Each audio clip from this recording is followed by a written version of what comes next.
The people in these 7 pictures are actually immortal according to Hindu mythology, starting with Vibhishan.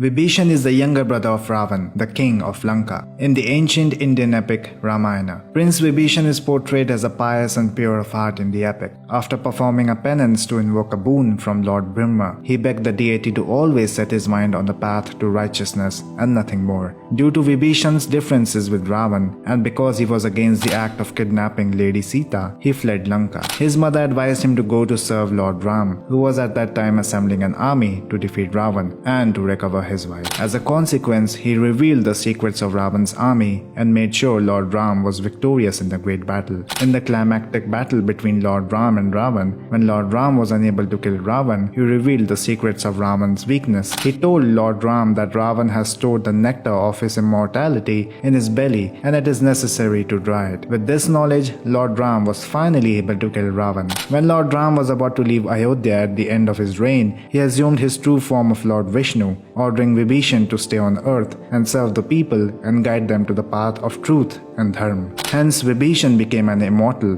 but so is the king of demons, Mahabali. Mahabali is described in the early Hindu texts as a benevolent and generous king. He ruled without discrimination and his people were honest, healthy and happy under his rule. Mahabali also temporarily possessed the Amrit, the nectar of eternal life obtained by the Asuras. The Amrit allowed his subjects to bring him back to life after his death in one of the wars between Devas and Asuras. Mahabali was thus immune from death. After many wars, the invincible Bali had conquered heaven and earth. The Devas approached Lord Vishnu to save them from complete obliteration. Lord Vishnu refused to join the war or outright kill his own devotee Mahabali. To restore the natural order, he incarnated as dwarf Brahmin avatar Vaman. While Mahabali was performing a sacrifice to celebrate his victories and giving away gifts to everyone, Vaman approached him and requested 3 steps of land. Mahabali granted him this gift, despite warnings from Shukra, who had realized Vaman's true identity. Vaman then changed into Lord Vishnu's colossal Trivikrama form. He put his first foot on all of heaven in 1 step, and the earth with the 2nd foot. When asked where he might take his promised 3rd step, Mahabali accepted his fate and offered his own head. According to Hindu literature, he was blessed to be immortal by the Vaman avatar of Lord Vishnu and reigns in the Sutalo. Speaking of devotees of Lord Vishnu, how can we forget about Lord Hanuman, the biggest devotee of Lord Ram? Lord Hanuman is a Hindu god and a divine Vanar companion of Lord Ram. He is one of the central characters of Hindu epic Ramayana and an ardent devotee of Lord Ram. He is regarded to be spiritual son of wind god Vayu. In the Ramayana, he helps Lord Ram rescue Lady Sita with his enormous strength and courage. In the end, Lord Ram revealed his divine powers as the incarnation of God Vishnu and slew Ravan and the rest of the demon army.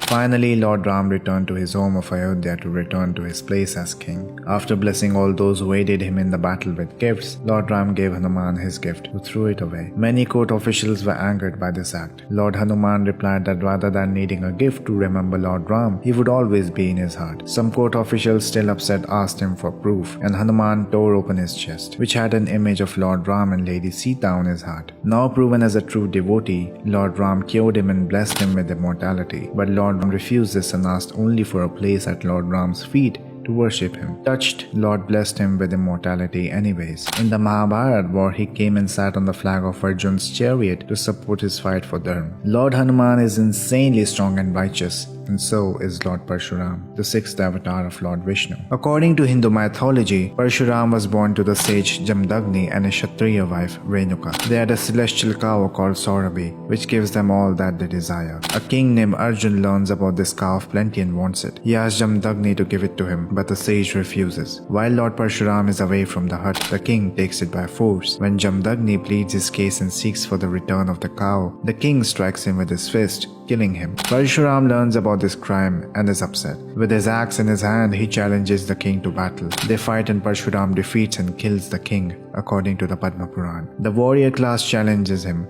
and he slays every single member of the class, save for those belonging to the lineages of Manu and Ikshvaku. He then performs the Ashwamedha sacrifice. He plays important roles in the Mahabharata, serving as a mentor to Bhishma, Drona and Karna, teaching weapon arts and helping key warriors in both sides of the war. It is also said that he will be the mentor to the last avatar of Lord Vishnu, Kalki. Speaking on mentors, we should also talk about Kripacharya. According to the epic Mahabharata, he was a council member of Kuru kingdom and a teacher of the Pandav and the Kaurav princes. In the Kurukshetra war between the Pandavas and the Kauravas, Kripa fought from Kaurav side. During the war, Kripa fought with many warriors including Sahadev, Arjun and Bhim. He also defeated Shikhandi and Yuddhamanyu, as well as killed Abhimanyu's guards. On the 18th day of the war, the Kaurav side was defeated and Duryodhan was killed by Bhim. Kripa cried for him, and along with Ashwathama, he massacred the remaining Pandav army during that night and lit the fire at the camp. It is believed that after fulfilling his duties, Kripa finally went to the forest for penance. According to some scriptures, Kripa was blessed with immortality because of his discipline, loyalty and impartial nature. Everyone until now has been blessed with immortality, but there is one who is cursed with it, Ashwathama. Ashwathama was a son of Drona. To avenge his father's death, he massacred the Pandav army in the night. The Pandavas and Krishna, who were away during the night, now returned to the camp the next day.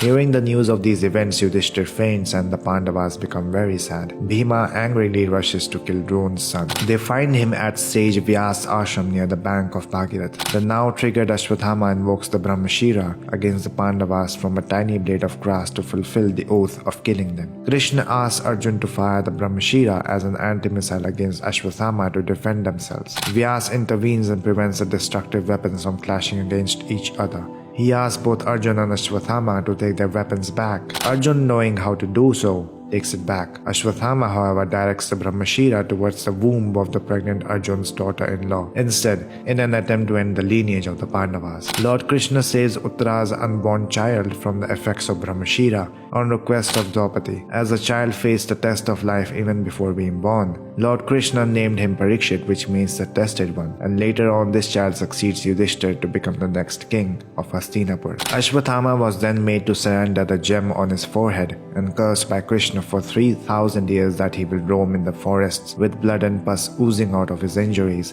and cry for death.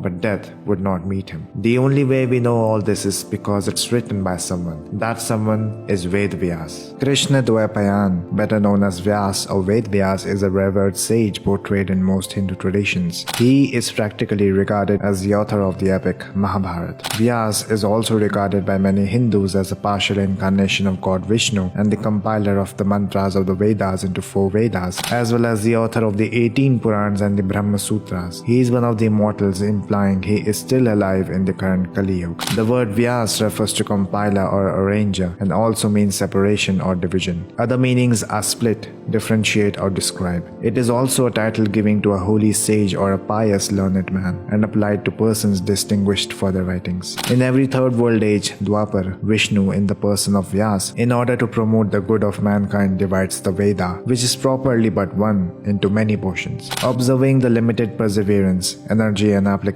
of mortals, he makes the Veda fourfold to adapt it to their capacities and the bodily form which he assumes. In order to effect their classification is known as the name of Ved Vyas.